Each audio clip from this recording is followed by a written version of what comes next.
Gospodin s vama. I s duhom tvojim. Čitanje Svetog Evanđelja po Mateju. Slava tebi, Gospodine. U ono vrijeme reče Isus apostolima: putem propovjedajte, približilo se kraljevstvo nebesko. Bolesne liječite, mrtve uskrisujte, gubave čistite, zloduhe izgonite. Besplatno primiste, besplatno dajte. Ne sječite zlata, ni srebra, ni mjedi sebi u pojase, ni putne torbe, ni dviju haljina, ni obuće, ni štapa. Ta vrijedan je radnik hrane svoje. U koji god grad ili selo uđete, razvidite tko je u njemu dostojan.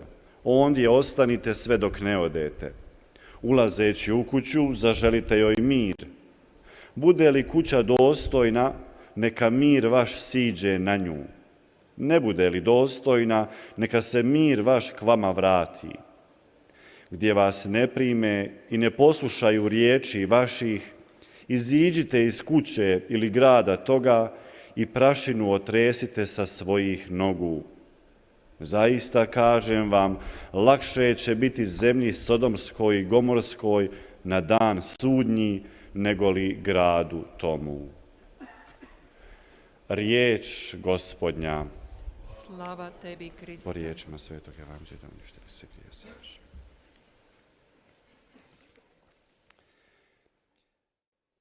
Braćo i sestre, 형제자매 여러분, prvo čitanje i evanđelje koje smo upravo čuli, 오늘 일독서와 복음 말씀은 서로 긴밀히 관계를 맺고 있습니다.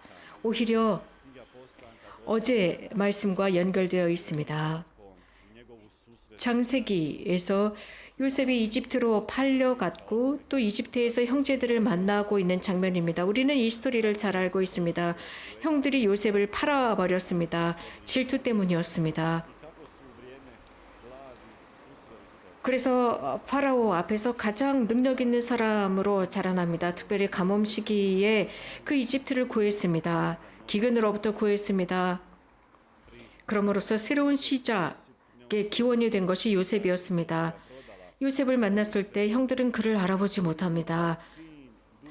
또 형들을 만났을 때 형들을 비판하거나 단죄하지 않았습니다. 자신을 팔아버렸다고 욕하지도 않았습니다. 그럼으로써 이 하느님의 섭리는 그 모든 가족과 친척들을 구할 수 있었습니다. 요셉은 큰 은총을 받았습니다. 이러한 배반과 어려움을 당했을지라도 기근 속에서도 주님께서 그를 향해서 움직이는 그 손가락을 알아보았습니다. 어려움 속에서 주님께서 움직이시는 것을 그는 인지했습니다. 우리들의 일상의 어려움 속에서도 그것을 알아보았습니다. 큰 은총이고 큰 선물이었습니다.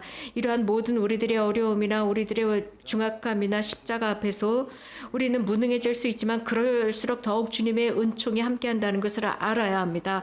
주님의 은총이 우리들의 삶 안에 스며들고 또 우리들 주변에 있는 사람들 속으로 스며듭니다. 이것은 오늘 일독서에서 느낄 수 있었습니다. 오늘 복음에서는 아주 좋은 것에 관해서 말씀해 주시는데 주님께서는 오늘 이 말씀을 그저 오늘 말씀 그대로 읽은 대로가 아니라 여기서 분명히 그 의미를 읽어야 한다는 것을 가르쳐 주십니다. 제자들에게 하신 말씀으로써 제자들의 사람들 사이에 보내십니다. 기쁜 소식을 전하도록 보내셨고 특별히 심각한 문제를 가지고 있는 사람들에게 보내셨습니다. 즉 나병 환자들을 깨끗하게 해주고 마귀들을 쫓아내어라 라고 하면서 소외받은 사람들 사이로 보내십니다.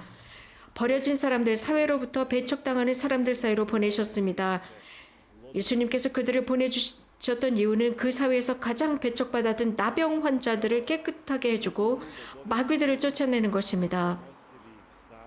그래서 그들을 정화하라고 보내셨습니다. 가장 큰 어려움에 처해 있는 사람들, 그 사람들이 이러한 모든 어려움을 완전하게 주님께 의지하면서 주님의 섭리에 의지하면서 완전해지는 모습을 보여주고자 하셨습니다. 모든 어려움들이 우리들의 눈을 멀게 합니다. 그리고 우리들을 무능하게 만들고 자신의 문제 그 이상 그 너머를 보지 못하게 하고 납니다. 모든 것이 다 무너지는 것 같습니다. 그래서 모든 세상 속에서 가장 큰 어려움에 빠진 것 같고 아무도 도와주는 것 같지 않습니다. 사람은 문제에 처해 있을 때 혼자서 하나님께 가지 못합니다. 누군가의 협력이 필요하고 조력자가 필요합니다. 그래서 그를 하나님께 이끌어가고 그의 눈을 뜨게 해주는 사람이 필요합니다. 그의 영혼 상태를 볼 수 있도록 만드는 조력자가 필요합니다. 하지만 이런 어려움에 빠진 이들에게 무엇이 필요할까요? 어떻게 도와줘야 할까요? 그의 배고픔을 어떻게 채울 수 있겠습니까?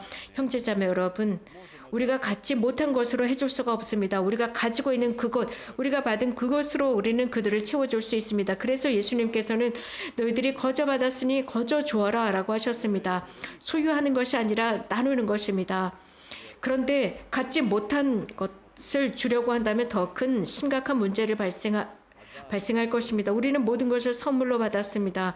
선물이라고 하는 것은 받았기 때문에 선물입니다. 하지만 그것을 줄 때 선물이 됩니다. 오늘 복음에서 우리들에게 사도들, 제자들의 사명에 관해서 언급하고 있는데 예수님께서는 세상 곳곳으로 가서 기쁜 소식을 전하라고 말씀하십니다. 명령하십니다. 그래서 그들이 이러한 사명을 받고 떠나면서 전대, 금도, 은도, 구리도 넣고 다니지 말라고 하셨고 갈아입을 옷이나 신발이나 지팡이도 가지고 가지 말라고 하시면서 하나님의 섭리에 의지해서 살아가라고 하셨습니다. 안전함, 어떤 보험을 들지 말라는 것입니다. 오로지 하나님께 맡기라는 것입니다. 하나님의 섭리가 이끄는 대로 가라 하셨습니다. 그래서 영적인 것에 집중하라고 하셨습니다. 그래서 가장 중요한 것이 무엇인지를 식별하라고 하십니다. 형제자매 여러분, 우리는 이미 경험을 했습니다. 우리들이 살아가고 있는 주변에서 이 삶의 어려움을 지고 가는 게 쉽지가 않습니다. 그러나 예수님께서는 너희들의 삶을 염려하지 마라. 무엇을 마시고 먹고 무엇을 입고 너희들의 육신에 대해서 걱정하지 말라라고 하셨습니다. 초조하게 걱정하지 말라라고 하셨습니다. 물론 예수님께서는 우리들이 삶을 살아가는 데 있어서 이러한 모든 물질에 관해서 아예 걱정하지 말고 기도만 매달리라는 뜻이 아닙니다. 사람은 기쁨을 지녀야 합니다. 사람은 자기 자신을 돌볼 줄도 알아야 합니다. 하지만 지나치게 초조해하고 불안해하고 신경질적으로 염려하지 말라는 것입니다. 하느님의 섭리에 침착하게 맡기라는 것입니다. 물론 우리도 우리들을 돌보아야 하지만 하느님께서 우리들을 돌보실 수 있도록 자유롭게 내어드리라는 것입니다. 이사야 예언자는 나는 너를 절대로 버리지 않겠다라고 했습니다. 그런데 사람들은 두려워하고 걱정하면서 하느님을 믿지 않으면서 계속 삶에 대해서 물질에 대해서 걱정하기만 합니다. 이렇게 되면 내면이 파괴됩니다. 그래서 예수님께서는 우리들에게 치료약을 제공하십니다. 자연을 보라고 하십니다. 새들과 백합을 보라고 하셨습니다. 그들은 축적하지 않아도 염려하지 않아도 하나님께서 모든 것을 다 먹여주신다고 했습니다. 그러니 당신께서 창조하신 인간은 오죽하랴라는 말씀을 하고 계십니다. 먹고 마시는 것에 지나치게 걱정하지 말라는 것입니다. 지나치게 소유하는 것에 염려하지 말라는 것입니다. 인간의 존재를 잘 살피라는 것입니다.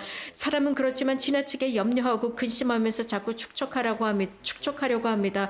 그 축적이라고 하는 것이 어느 정도 만족하지도 못하고 계속 가지면 또 가지려고 합니다. 이렇게 하다 보면 내면을 잃게 되어 있습니다. 이 세상의 모든 것을 축적하고 또 축적하려고 하는 욕심, 에 지쳐서 살아갑니다. 예수님께서는 하느님의 나라를 찾으라 하십니다. 그 하느님의 나라를 사람들에게 전하라 하십니다. 그 외 나머지 것은 아무것도 아니다. 모든 것은 다 지나가 버리기 마련이다 라고 하셨습니다. 하느님의 나라를 찾으라고 하셨습니다. 우리가 이렇게 물질적인 것에 집중하면서 하느님의 나라를 잃게 되면 매우 불행한 것이라고 하셨습니다. 이 세상을 살아가면서 모든 사람들이 제공하는 그 모든 것들을 우리가 축적하려고 한다면 우리는 당연히 영원한 삶을 잃게 되어 있습니다. 그러다가 어느 날인가 이 삶에 내가 축적해놓은 모든 것이 얼마나 소용없는 것인지를 알게 됩니다. 세상에 많은 홍보, 광고 이러한 모든 것들 광고하는 대로 우리가 사고 소유한다고 해서 우리가 행복을 지닙니까? 그렇지 않습니다. 자꾸만 더 갖게 만듭니다. 그래서 제대로 살아가지 못하게 합니다. 형제자매 여러분, 우리는 오로지 하느님에게 그 기본 바탕을 두어야 합니다. 하느님이 우리들의 삶의 첫 자리에 계셔야 합니다. 그 나머지 모든 것은 다 제 질서를 찾게 될 것입니다. 가장 먼저 우리는 우리가 지니고 있는 그것에 대해서 만족할 줄 알아야 합니다. 하느님의 사랑, 하느님의 선하심, 그 모든 것은 무상으로 오는 것입니다. 거저받았습니다. 거저받았기 때문에 거저 주어야 합니다. 가장 멋있고 좋고 아름다운 것은 가격을 매길 수가 없습니다. 과연 우리 중에 누가 하나님께서 주신 이 모든 것에 대해서 충분히 감사했다라고 할 사람이 어디 있겠습니까? 주님의 보살핌, 그 보살핌은 가격을 매길 수가 없습니다. 우리는 그분께 끊임없이 감사하고 또 감사해야 합니다. 하나님의 그 사랑은 정말 가격을 매길 수가 없습니다.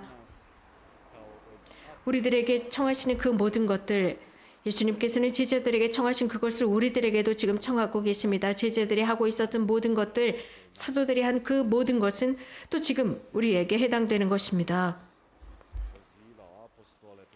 예수님께서 제자들에게 오늘 말씀하신 것처럼 그들은 자신들의 모든 일을, 직업을 버리고 예수님을 따랐습니다. 무엇인가 좀 더 나은 것을 하기 위해서, 가능하면 많은 시간을 예수님과 함께 지내기 위해서 그들은 모든 것을 내려놓았습니다. 우리는 예수님을 따르기 위해서 모든 것을 다 내려놓을 수가 없을 것입니다. 우리는 가정생활을 하고 있습니다. 하지만 우리는 가정생활을 하면서 예수님의 사도로 불렸습니다. 우리들의 삶 속에서 구체적으로 그분께서 시키는 것을 할 수가 있습니다. 예수님을 따르기 위해서 여러분들의 삶 안에서 그 빛을 끄지 말아야 합니다. 사람들이 여러분들을 짓밟지 않도록 조심해야 합니다. 그러므로서 우리들의 모든 존재를 다해서 주님께서 시키는 것을 삶 속에서 실천하는 것입니다. 여러분들이 살아가는 삶 속에서 활동으로 여러분이 예수님의 사도들이라는 것을 드러내는 것입니다. 가정 안에서, 직장 안에서, 모든 사람 속에서, 여러분들이 만나는 사람들 속에서 가정생활을 하면서 그 모범을 보이는 것입니다. 여러분들의 삶 곳곳에 폐부 깊숙이, 세포 깊숙이 예수님이 들어가야 하고, 환자라면 그 질병 속에서 예수님이 들어가야 하고, 건강하다면 그 속에서, 바캉스 속에서, 직장 속에서 항상 주님께서 함께 하신다는 것을 드러내는 것입니다. 하나님께서 여러분들의 삶 속에서, 여러분들을 통해서 삶 속에서 어떻게 활동하시는지 드러내는 것입니다. 즉, 그 자세는 예수님을 듣는 자세, 예수님이 우리 안에서 활동하는 것을 드러낼 때 우리는 예수님의 사도임이 드러납니다. 책임감을 가지고 우리들의 모든 활동을 하는 것입니다. 그 책임감 속에서, 사회 속에서 활동하는 것입니다. 삶을 살아가면서 우리는 생존하기 위해서 소비하고 또 주님과 함께 사는 법을 배웁니다. 하지만 더 중요한 것은 매 순간마다 우리 삶 속에 그분께서 들어오시도록 초대하는 것입니다. 이렇게 하기 위해서는 용기가 필요합니다. 용기를 얻기 위해서는 강한 믿음이 필요하고요. 거저주기 위해서, 거저준다, 이것은 쉽지 않습니다. 늘 쉬운 일은 아닙니다. 그러나 예수님께서 분명히 말씀하셨습니다. 그 집이 평화를 누리게 마땅하면 너희의 평화가 그 집에 내리고 마땅하지 않으면 그 평화가 너희에게 돌아올 것이라고 했습니다. 형제자매 여러분, 가끔씩 우리가 했었던 그 애씀이나 노력이 우리가 원한 대로의 열매나 결실을 맺지 못합니다. 그래서 우리들이 누군가를 도와주려고 할 때 실망하곤 합니다. 그리고 돕는 것이 쉽지 않다라고 하면서 절망하기도 합니다. 혹은 누군가를 돕고 있는데 그 기간이 연장되기도 하고 우리가 지치기도 합니다. 우리가 바른 것을 하고 좋은 의지를 가지고 이런 도움을 주는데도 부정적인 열매를 맺습니다. 그러면서 우리는 더욱 실망합니다. 누군가를 도와주려고 하는데 실제적으로는 더 많은 피해를 입히는 경우도, 처음보다 더 큰 피해를 입히는 경우도 있습니다. 또 누군가는 도움을 주려고 하는데도 그 도움을 거부하는 사람도 있습니다. 그래서 그 결과 사도들의 선포는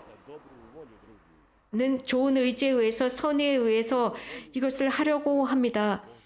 선의에 의해서 개방하고 주님의 영광을 주고자 합니다. 하지만 상대편이 그것을 받아들이지 않는다면 그것은 여러분이나 혹은 다른 사람들을 통해서 그것은 다시 여러분들에게 돌아오게 되어 있습니다. 오늘 복음에서 말씀하신 대로 말입니다. 여러분들의 선의를 가지고 도우려고 했지만 그 사람이 이것을 배척합니다. 그러면 그런 사람들은 자신들의 내면 안에서 지옥에 사는 것과 같습니다. 그래서 예수님은 오늘 소돔과 고모라라는 말씀을 하십니다. 모든 선의와 모든 순간순간의 하느님의 자비의 행위를 거부하는 상태가 바로 소돔과 고모라입니다. 형제자매 여러분, 그들이 이런 도움을 거부한다고 해서 불안해하거나 초조해하거나 걱정하지 마십시오. 여러분들은 선의로 그것을 하려고 했는데 받아들이지 않는다. 그러면 그는 편안하게 내려놓으십시오. 그들은 미성숙한 것이기 때문입니다. 그것은 하느님 손에 맡겨야 합니다. 그들을 내면에서 깊이 깨우지 못한다면 하느님의 섭리가 그들을 바꿀 수 있도록 내어드릴 수밖에 없습니다. 우리는 그저 기도할 뿐입니다. 그래서 주님께서 그들을 도우실 수 있도록 해드려야 합니다. 우리들은 할 수가 없습니다. 우리가 그들을 돕지 못했다고 해서 불안하고 초조하고 평화를 잃을 필요가 없는 것입니다. 우리는 있는 힘을 다해서 노력을 했습니다. 이제 우리들의 힘은 끝났습니다. 우리는 있는 힘을 다해서 평화를 전했습니다. 그런데 평화에 반대하는 적대자가 있다면 우리는 어쩔 수가 없습니다. 우리가 노력을 했습니다. 그렇다면 이제 주님께서 하실 차례이고 나서실 차례입니다. 형제자매 여러분, 바로 우리 모두는 이렇게 하도록 초대받았습니다. 특별히 메주고리에가 그렇습니다. 복되신 동정 마리아 예수님의 어머니 평화의 모후 우리들의 어머니를 통해서 우리는 평화의 사도가 되도록 불림을 받았고 세상 곳곳에 평화를 전하면서 하느님의 아들과 딸이 되도록 살아야 합니다. 그래서 이렇게 살아가면서 이미 그 천국의 평화를 누리는 것입니다. 우리가 할 수 있는 모든 것을 다 하도록 합시다. 주님의 인도하에 우리들을 맡기도록 합시다. 오늘 저녁도 다시 한번 조금 더 착해지고 예수님께 더 성실한 사람들이 될 수 있도록 결심합시다. 이렇게 할 수 있도록 복되신 동정 마리아 평화의 모후께서 우리들을 도와주실 수 있도록 전구를 청합시다. 아멘.